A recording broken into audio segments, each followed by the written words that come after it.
Full assimilation is a myth, and it's time for that myth to be demolished. And it's time for people to recognize that immigrants will bring traits from their home countries to their new homelands. And that lasts into the second generation and beyond. If we care about the long run, we care about what's going to happen 50, 100 years from now. And you're going to get a culture transplant, and it's going to last a long time. So that means you better shop wisely if you want to make your country as good as possible.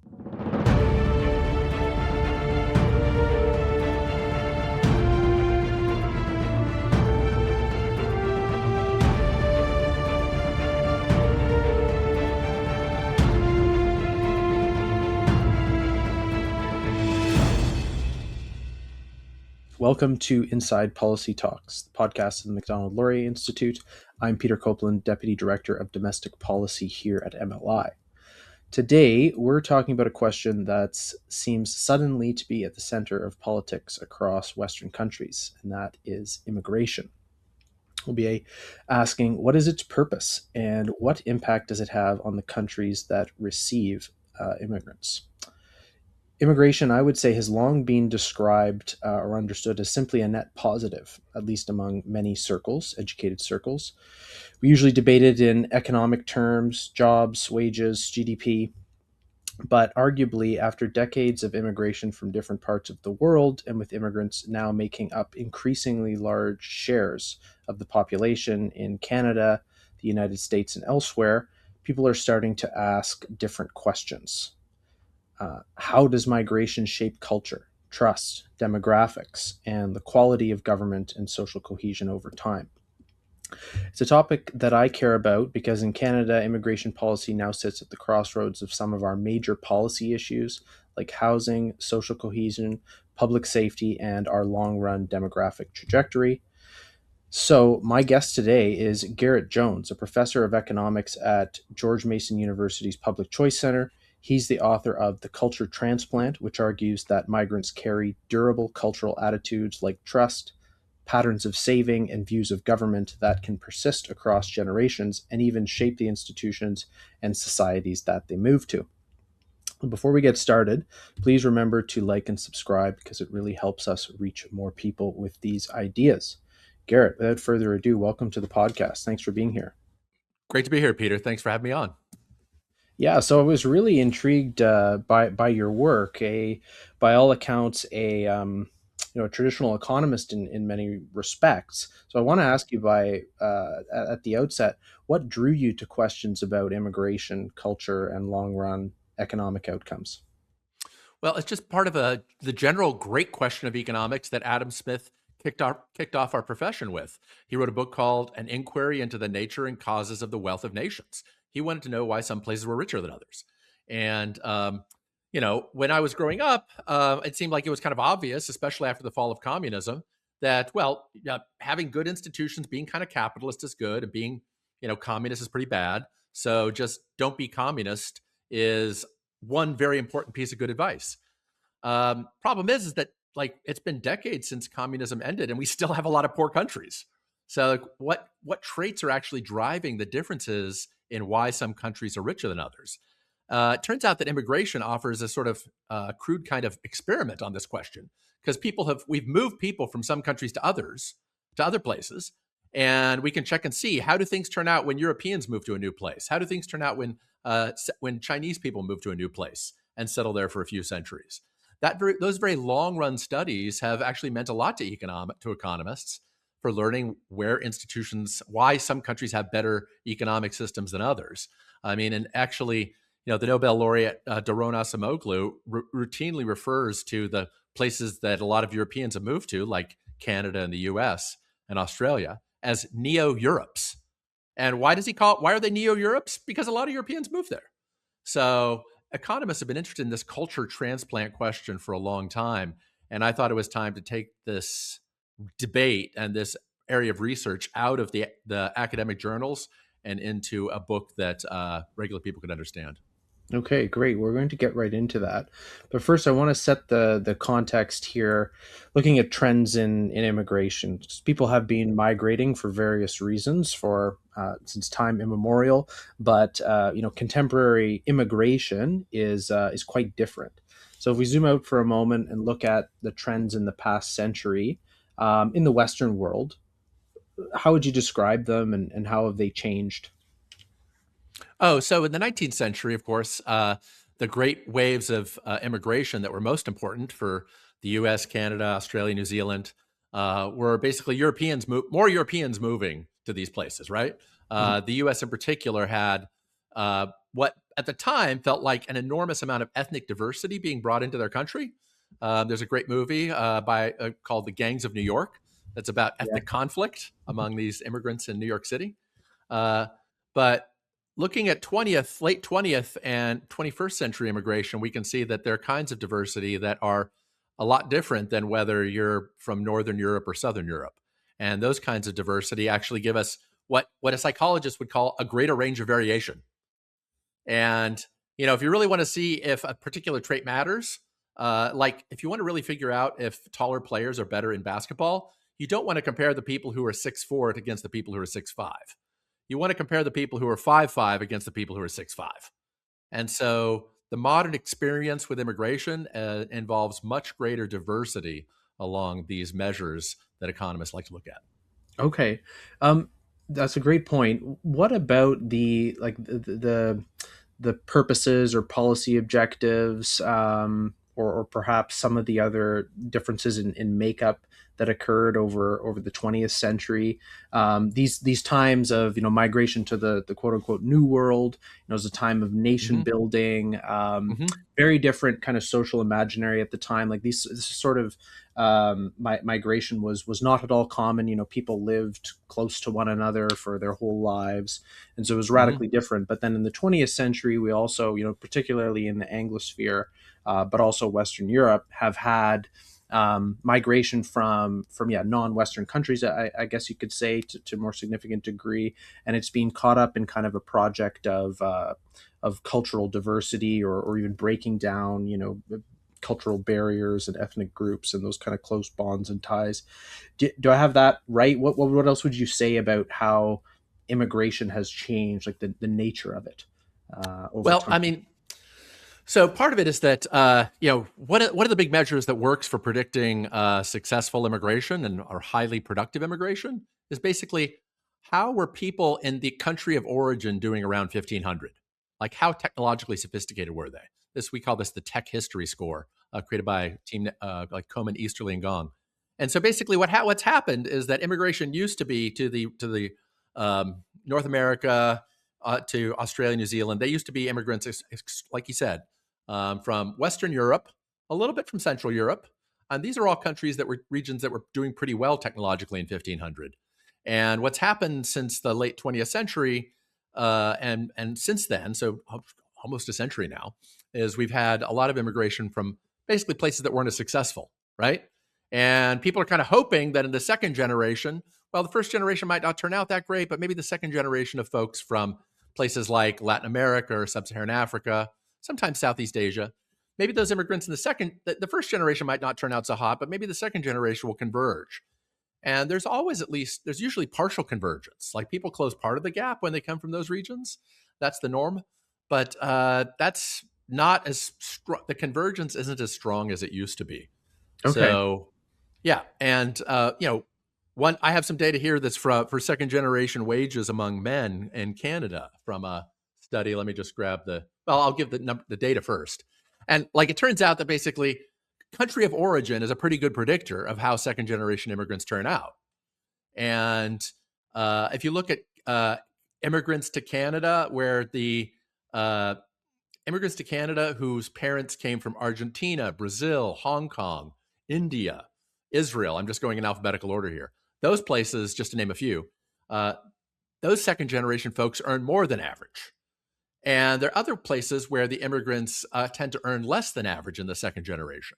And that'll be, just to list a few: Barbados, Colombia, Oceania region, Grenada, Guyana, Haiti.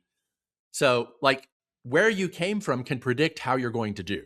And Mhm. I think we should really pay attention to that fact, that uh, country of origin is actually a pretty good predictor, a useful statistical predictor of how second generation immigrants are going to turn out. because that matters a lot for how much taxes you can collect. Some of the questions you're interested in about trust, social cohesion, feelings of neighborliness, I know, I know something about. But if I stick to the economist thing and talk about like, are these folks going to bring in more tax revenue than they cost on average? You probably want to pick people who are earning more than the average Canadian by the second generation. Okay, yeah, I want to get into all of those things, but first, let's just start with the general thesis of your book that kind of got you into all of these questions. The cultural transplant, basically, the idea migrants they don't just move, but they bring these durable cultural traits with Traits, them. yeah. So, tell us briefly what did you find in this work? Yeah, so there have been studies around the world that look at this question of whether second, third, sometimes higher generation immigrants bring traits from their old countries to a measurable degree. Um, and the one that gets studied the most is trust. It's the answer to a very simple survey question usually, which is, do you think generally most people can be trusted? Or do you need to be careful in dealing with strangers? That's roughly the way the question's phrased. And in some countries, people answer, yeah, you can trust people. In other countries, people say, no, you can't trust people too much. People seem to bring overall about half of that trait um, and pass it on to the second generation of folks in the new country. So there's one study that looks at folks moving from other countries to Canada. It's actually a dissertation that a student in Canada wrote. Now a doctorate. And in the Canadian case, about a quarter of cultural attitudes toward trust got transplanted from the old country to the new country. So it's a reminder that this has been studied in Australia, it's been studied in the US, it's been studied intra European. It's a well documented fact right there for trust migration. So you import values from the country of origin. I think there are other more important measures. I'm really a fan of studying savings rates, savings behavior, savings attitudes. And there it's clear we have data from studies from the US, from Germany, and from the UK, all showing that second generation immigrants tend to have some of the savings behaviors or savings attitudes that existed in their home countries. So the idea that you just land in a country and the new land transforms immigrants or their children to become basically just like everyone else around there is totally false. And the good news there is it means if you bring in people from really frugal countries, you can make your country more frugal. Yeah, interesting. So I want to come back to all of these traits, but I guess the gating question here or finding that you just alluded to, so this idea of assimilation and integration and the extent to which immigrants change the society that they come to, or vice versa. I think there has been this assumption, as you alluded to earlier on, that immigrants will assimilate or integrate, whatever the right word is, politically correct word you want to choose. Sure. What do your research, what does your research show about this question? Full assimilation is a myth, and it's time for that myth to be demolished. And it's time for people to recognize that immigrants will bring traits from their home countries to their new homelands, and that lasts into the second generation and beyond. I'm really not interested personally that much in the first generation. I think it's just not my area of research. Hmm. If we care about the long run, we care about what's going to happen 50, 100 years from now. And you're going to get a culture transplant, and it's going to last a long time. And maybe 50%, I throw that number around, is Yeah, like halfway. So there's a meeting in the middle. right, Um, and so that means you better shop wisely if you want right. to make your country as good as possible. Yeah, that makes sense. So there are, of course, different models of immigration, like policy frameworks, but also buzzwords that kind of encapsulate a country's attitude, so to speak, with respect to immigrants. So the U.S. is typically referred to as a melting pot. And if you're as familiar with Canada, Garrett, I know you've done some research on it. We have, official multiculturalism policy was adopted. In the middle of the 20th century, but Quebec has a different approach. It's called interculturalism, so it stresses much more integration. And arguably over time in Canada, we have been perhaps one of the world's most strident in emphasizing this kind of multicultural ideal, a post-national state we kind of refer to as a hotel or economic zone, so really de-emphasizing integration. Do you, through your research or anecdotal otherwise, know anything about the extent to which a country's policies or attitude to this question of assimilation and integration affects the the rates of integration, so to speak? That's something I wish I knew more about, because you're right that the Canada, by offering two different models in different regions of Canada, it does give you a chance to test this question of whether Mm-hmm. how much assimilation works. Um, but I figured my area of expertise, my skill set, was about nailing down the general rule. And this idea of the melting pot, it actually comes from an old play by a guy named Israel Zangwill, and I mentioned in the book in Culture Transplant. And the idea of a melting pot is actually meeting in the middle.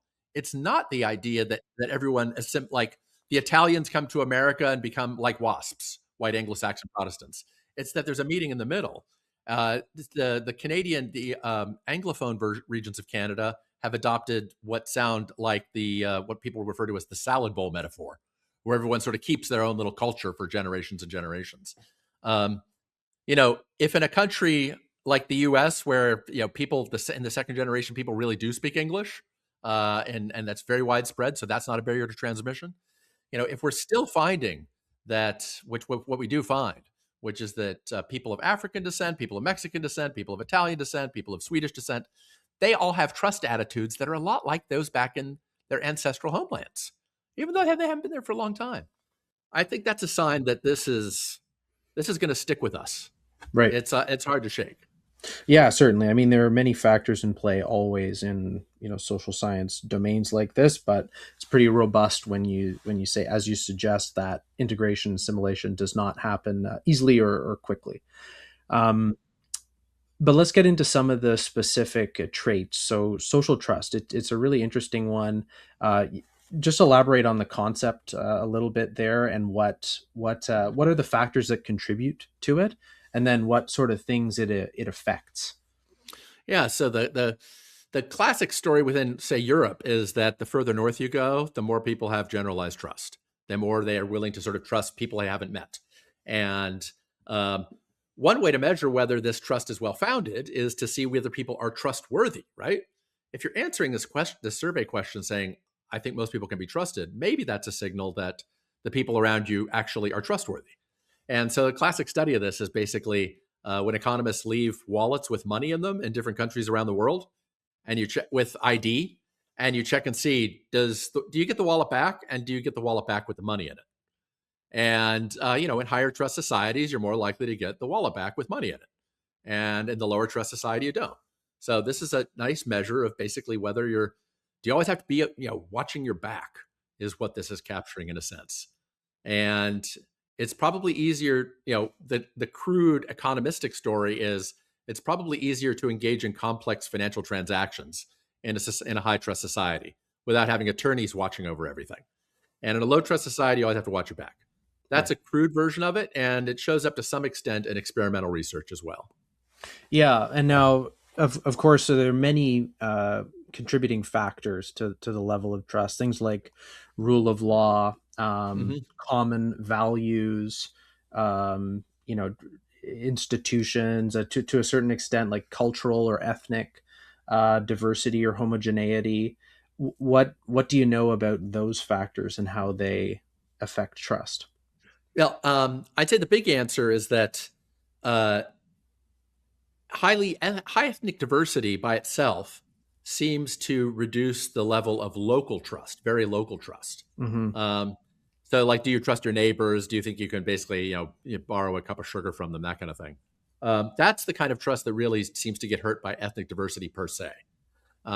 Generalized trust in strangers by itself doesn't seem to be that hurt by diversity per se. Hmm. The What reduces trust is having what reduces a society's level of trust is having a lot of people come in from a low trust society, right? Right. Just like the way you lower the average height on an NBA basketball team is by having a lot of players who are shorter come in, right? So that's the real way to lower trust, is not by the most important one is not just by increasing ethnic diversity. It's Right. by having folks come in from lower trust societies. Yeah, That'll no, mechanically reduce it.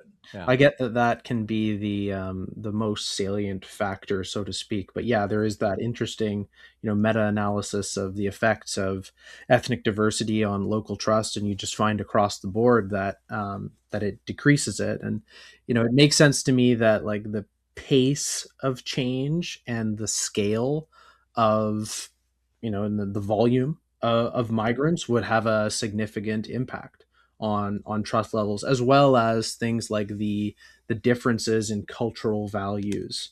What do you have in your research about these sorts of questions if you come across them?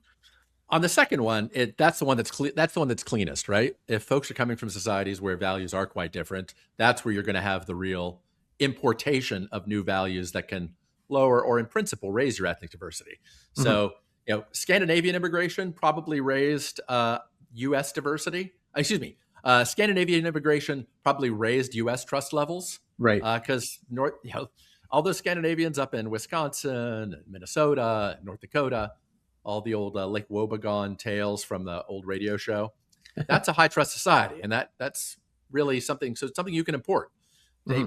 Did they increase ethnic diversity in a sense? Sure, yeah, but you can raise trust by bringing in folks from higher trust societies. But the conflict, the element of the ethnic enclave story, which is sort of a more of a George Borjas specialty, um, that's important, and that can break down the assimilation process. Hmm. Um, and so that gives there's some argument for pacing a scale of immigration, but I think the idea that you should just worry about the ingredients more than the pace at which the ingredients are added is more important. Okay. That's going to Yeah. turn out to be much more robust. Okay, yeah, yeah, that would make sense. So just shifting to Canada briefly, because I was looking at this for paper on immigration. We've seen the proportion of immigrants as a share of the population, both permanent and our non-permanent residents, so as temporary foreign workers or international students, increase pretty rapidly over the past few decades, and then we've had a really large spike.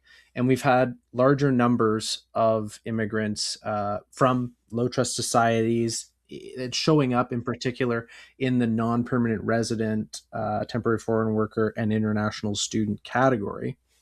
And there are changes in our trust levels and social cohesion as a result. I haven't done the regressions or all the analysis like you have, but it certainly seems to suggest that the pace, like the pace, also the ingredients, as you say, like where they're coming from and their levels of education, what have you, is having a pretty significant effect on social cohesion and trust levels. Well, but notice that. So, for instance, some conservatives on immigration like to say, well, if we just stop the gates for a while, we'll get everybody a chance to assimilate, and Right. that'll help us figure out the norms or whatever.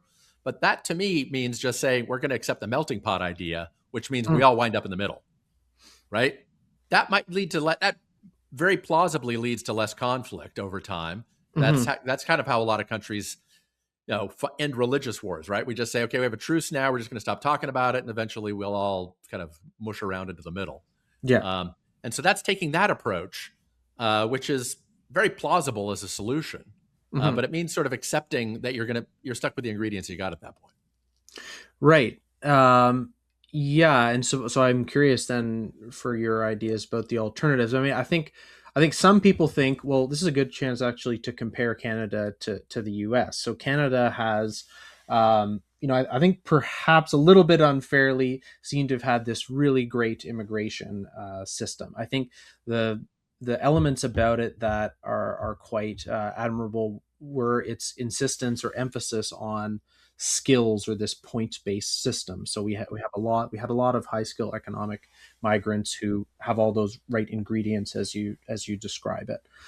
Whereas other countries, and my understanding of the U.S., they've kind of had less of an emphasis on the high skill economic migrants, and as a result, maybe you're getting different outcomes with respect to social cohesion or productivity or trust, and consequently different types of reactions from the population. I'm wondering if you could comment on that, different models and their effects.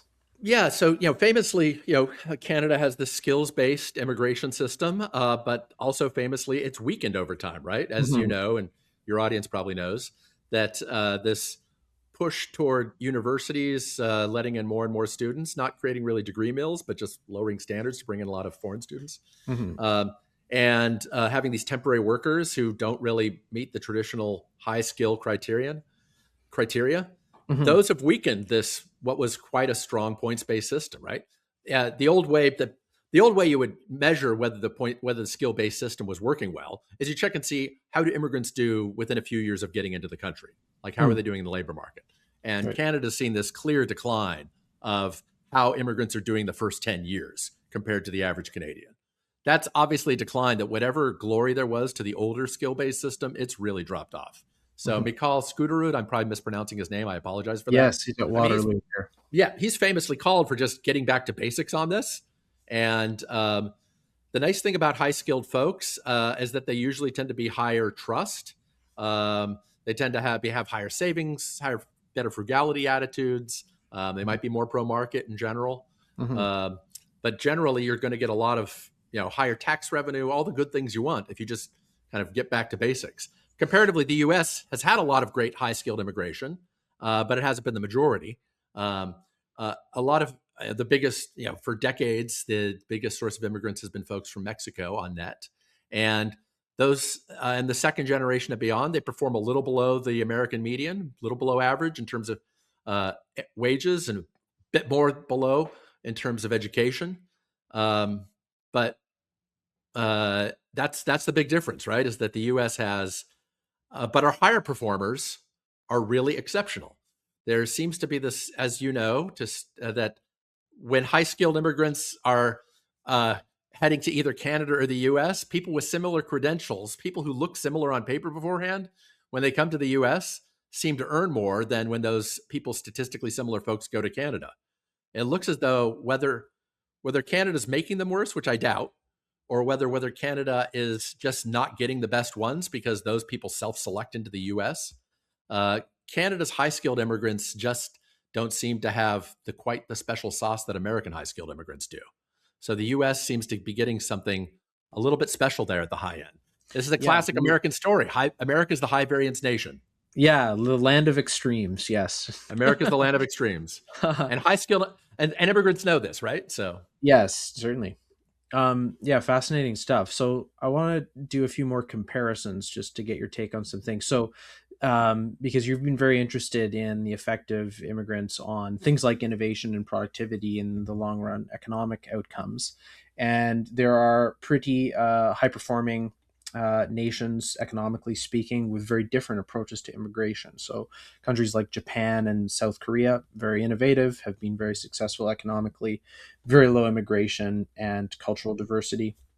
And places like Canada, Australia, US have pursued more high skill, high diversity models. And so, what does this tell us about immigration, the different models you can take, and its effect on economic outcomes?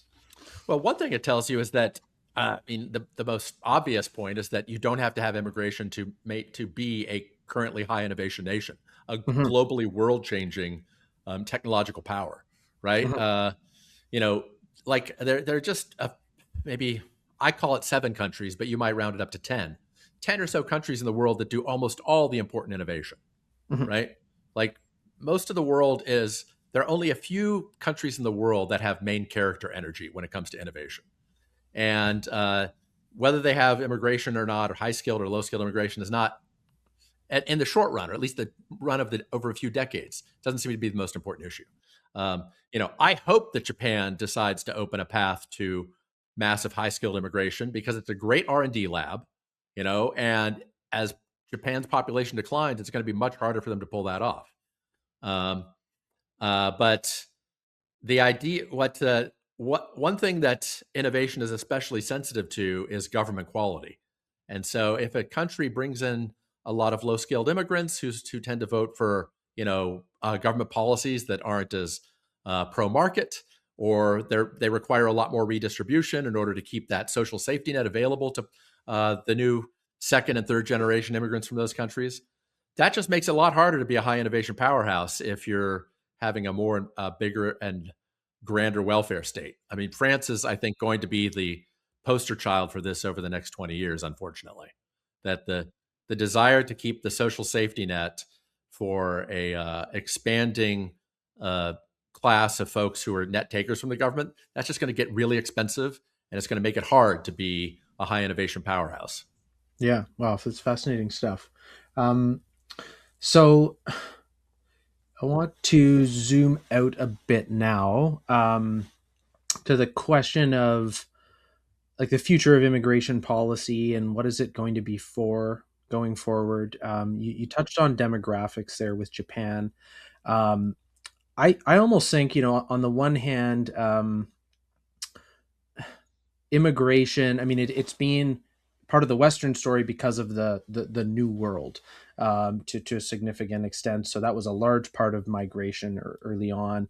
There were a lot of factors, rapid changes that occurred in lifestyle and behavior resulting from, the Industrial Revolution, secularism, the consumer lifestyle, different patterns of sexual coupling and mating and contraception, aging society with higher levels of technology, all these sorts of things. So we've had some pretty major cultural changes and demographic changes as well. And so migration patterns and policy, I think, have changed rapidly as a result.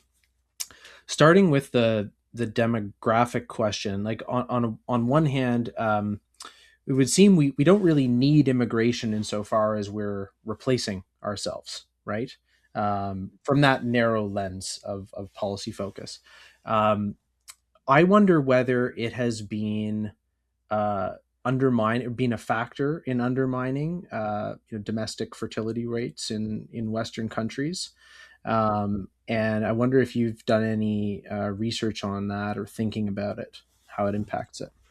I've been a consumer, I guess, of relevant research. I don't think that people's fertility rates are driven directly at all by the level of immigration. Um, and I think that what's happened around the world is that as people get richer, they find other things to do with their time other than have kids. Um, of course, contraception makes it easier for people to choose, and that's welcome. And uh, the so this is something where you know. I, from the point of view in microeconomics, we say that if you buy less of something when you get richer, we call that an inferior good. So the usual story we say is that, top ramen, the little noodles, those are inferior goods. As you earn more, you buy less of that. Probably same with McDonald's as well. And so from a narrow economic point of view, children look like an inferior good, right? As people get richer, they just don't want as many kids. They're like, kids are something you do when you don't have something else to do with your time. And that just might be the plain honest truth that people have sort of learned, like kids are kind of a hassle. And so you're just not going to get as money. But of course, there's this famous longer chain that says that, well, if we have a lot of immigration and we don't build a lot of housing, housing gets more expensive. And so people don't feel like they can have as many kids, right? That's one story that tells, and people might apply it to Canada, where Canada's had a tough time building new housing in response to increasing population. That's totally a reasonable story. That higher housing demand, fixed housing supply, or pretty fixed housing supply, makes people feel like I can't have a bunch of kids. Well, we know famously, there's a nice study that shows that the requirement to have child seats in cars, that by itself seems to be a contraceptive. Do you know the story? Yes, yeah. Yeah. You don't need bigger cars, to be able to have Yes. them. Yeah, To have more kids. And so people choose that. Like basically, people have, once they have two kids, if they own a car that only has seats for two kids in the back, for two child seats, then they just stop having kids. And so that seems to be statistically robust. And that's probably true. If it's true for cars, then, a fortiori, it's going to be true for housing. Mhm. So increased housing supply would probably get us more kids.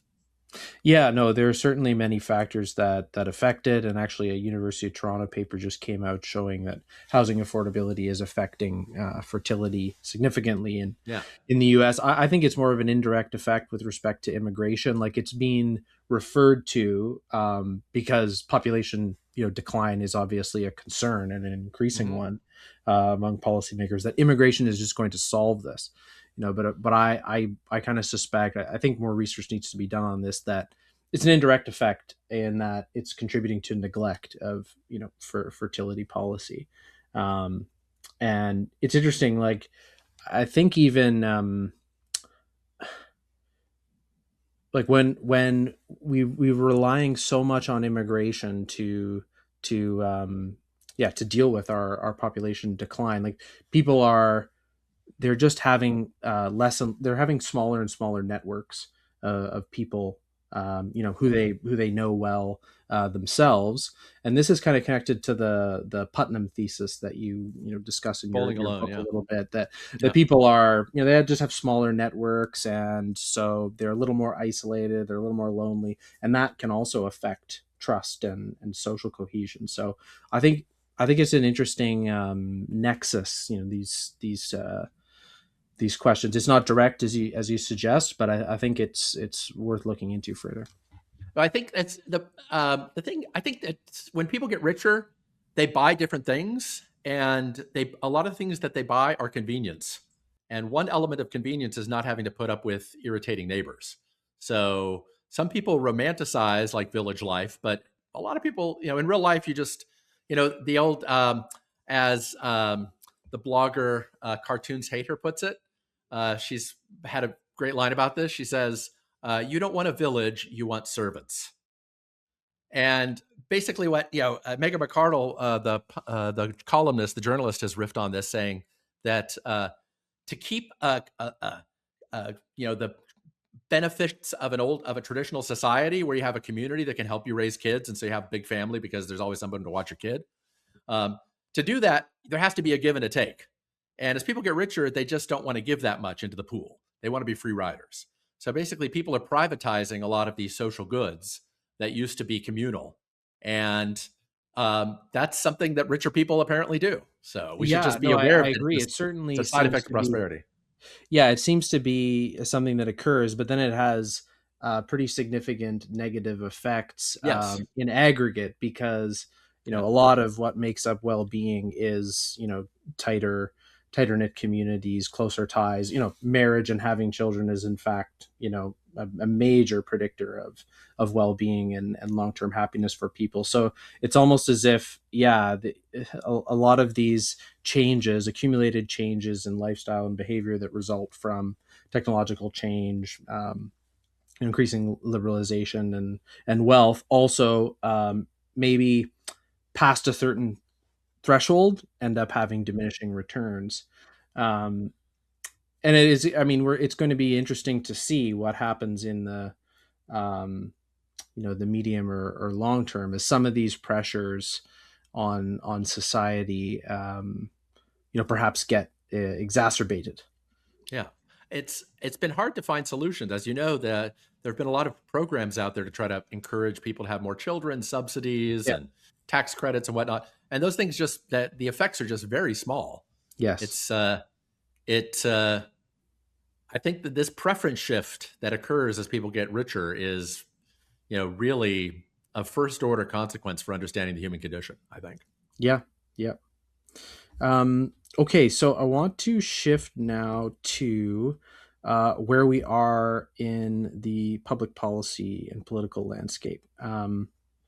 So we're seeing significant degree of backlash, across the Western world, Canada, the U.S., much of Europe, to immigration. And to my mind, anyway, there's been a complete failure. I don't think it's too strong a word on the part of establishment left and right liberal parties. Basically, they're basically liberal parties, right? Right and left in Canada, certainly in Europe, to deal with this question. Like, even to pose it is to invite this question of a charge of racism or any number of other isms. Um, so, what do you think? I think anyway. Did elites just completely misunderstand this issue? Like what was going on with respect to the neglect of understanding the importance of immigration on politics and people's perceptions of it? I think this really isn't as much about the elites as it is about the voters, because I think what voters want is they say they want, they've supposedly in polls, they do say for real that they want less immigration, but they also don't want anyone to suffer from this change, right? Right. What they want is an immaculate decline in immigration, right? Nobody wants to stop family reunification, right? And family reunification policies by themselves will tend to lead to increasing immigration and increasing a fair amount of low skilled immigration along with that, right? Maybe Mm-hmm. not, depending on the country, whether that's most of it or not. And so the sentimentalism of voters is actually a big reason why we have the policies we have. Uh, any attempt to stop the current system we're in would mean making some people feel uncomfortable and create some very uncomfortable situations. And no one wants to make anyone feel uncomfortable. Yeah. So whether it's a matter of saying, well, the farmers aren't going to get their cheap workers this year, their agricultural workers, that would make somebody feel uncomfortable. Oh, there's someone who's we let someone come in for college, and then shouldn't his aunt and uncle be able to come in? Well, yeah, I don't want to be mean to them. He's a nice guy. I'm sure they're nice people too. Mm-hmm. And so this is basically a social process that's driven a lot by, I think, sentimentalism. Mm-hmm. And politicians are trying to figure out how to address the sentimentalism of their own voters. Yeah, well, I always find the fact that people are so inclined to look at polls in isolation and kind of really strongly emphasize like this finding and therefore we must do that. I think it should be a requirement that polls ask counterfactual and trade-off questions, and Exactly. Yes. to Yeah. get a full picture, because of course this is the world we live in. There are no free lunches, and Yeah. I mean, trade-offs always required. But even in the United States, most Trumpers, what they want is immaculate deportations, right? right, So there's a yeah, reason why President Trump, when he came into office, said, I'm just going to send the criminals home. And then, he starts picking some people like, are those people real, the criminals we were thinking of? And then right, even his own voters, people on the penumbra of the movement, are saying, well, we don't want that.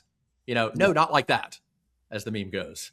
right, And right. it shows you that voters themselves are a driver of this. It's fun to complain about elites, but usually we should be pointing the finger back at the masses and say that the elites are trying to decipher what the masses are willing to reelect them for. Hmm. Okay, well, gentle disagreement with you on that, but Yeah. that's fair. So I want to ask you about the future of immigration, but to do so, I want to set up with how you end your book.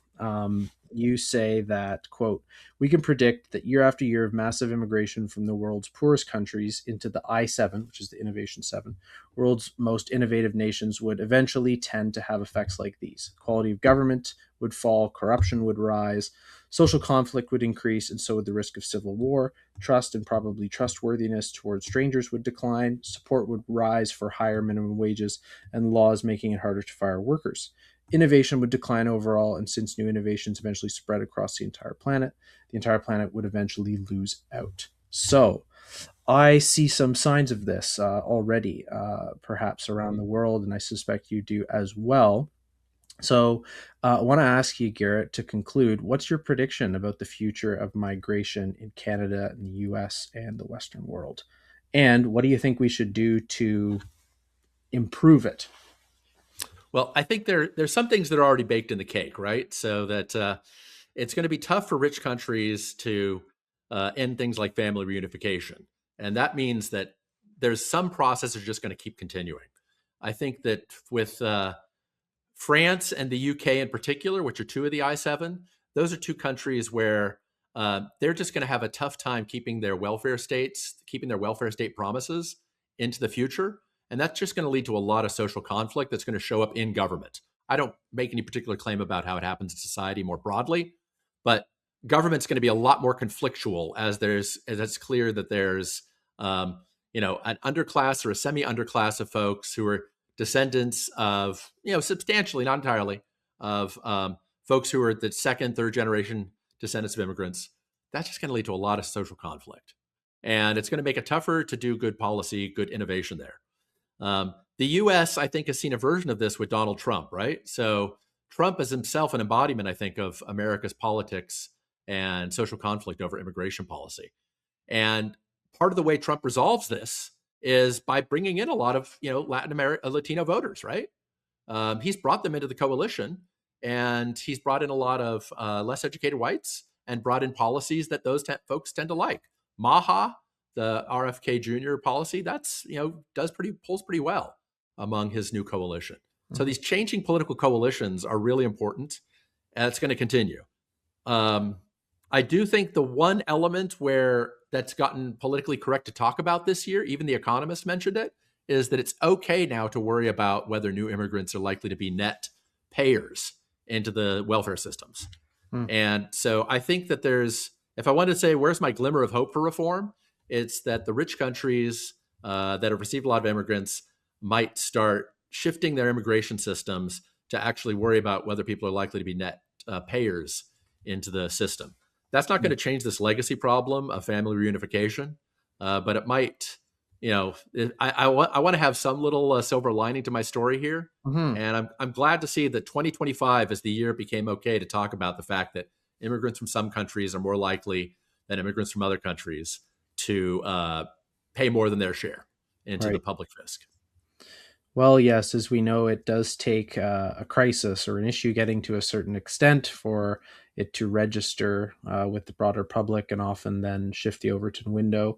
Let's hope that, that more work like this, very detailed scholarly exploration of all the many facets of the impact of migration on culture and economics start to resonate more with the public and come to inform policy debate and development. I want to thank you, Garett, for joining us. A lot of important insights for our Canadian audience here. And before we conclude, just want to ask you to share anything about what you're working on, where people can find you if they want to learn more. Oh, yeah. I'm easy to find online. My parents gave me a search engine optimized name. It's Garett with one R. Garett, Garett. If you just Google me that way, you'll be able to find everything I've done. Thank goodness. My thanks to my parents for that. Yeah, and I'm currently interested in finding out about. I'm currently going to be working on a book soon that tries to explain some of the great ideas of macroeconomics for the masses. These tools that I learned in grad school and have used for decades since, I think, offer a great way to think about society, about how it's hard for governments to make and keep promises, how it's hard to learn about the world when you don't get to run experiments. But you can still make some progress if you just if you think carefully about these questions. I'm planning to call the book The Neoclassical Reality. And because neoclassical economics, which is created by a lot of great folks at the University of Chicago, has had great insight for helping to understand the human condition. Fascinating. We'll be sure to be on the lookout for that when it comes out. I want to thank you again, Garett, for joining us. I'm Peter Copeland for Inside Policy Talks. Thanks for listening.